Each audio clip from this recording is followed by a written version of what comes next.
В Саха, Якутии, адаптация к новым условиям развития экономики идет достаточно быстро и без таких огромных потерь, как в других регионах России.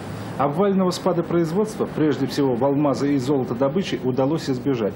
Экономические показатели стабилизировались, а в некоторых отраслях наметилась тенденция роста. Но проблем пока более чем достаточно. Скажем, себестоимость добычи золота растет. Все более дорогим становится электроэнергия и тепло. А это важнейшие элементы выживания в республике с огромной территорией, суровым климатом и долгой зимой. На долю топливно-энергетического комплекса приходится четверть всей промышленной продукции Якутии. Основа комплекса – добыча угля. Но именно угольщики оказались в особенно трудной ситуации. Богатейшие в стране залежи угля, в том числе коксующегося, осваиваются медленно. Угледобывающие предприятия ходят в должниках. Денег на модернизацию производства не хватает. Трудно идет сбыт угля, а за уже поставленный уголь российские покупатели регулярно не расплачиваются. По мнению многих местных экономистов, практически единственным выходом из ситуации является срочное создание финансово-промышленной группы на базе предприятий Нерюнгри угольной столицы Саха-Якутии.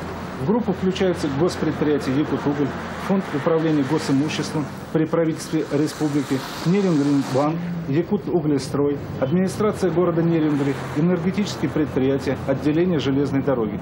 Сторонники новой финансово-промышленной группы убеждены, что ее экономический потенциал обеспечит рост производства всех предприятий территориально-производственного комплекса, повышение их конкурентоспособности на внутрироссийском и внешнем рынках.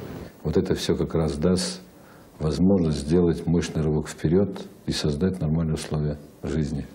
Сибиряки и якутяне – народ основательный, слов на ветер не бросают и впустую работать не любят. Весьма похоже, что уже действующим в России финансово-промышленным группам очень скоро придется всерьез считаться с новым игроком на рынке – Центральной Южно-Якутской компанией. Так решили назвать свое новое объединение якутские промышленники и финансисты.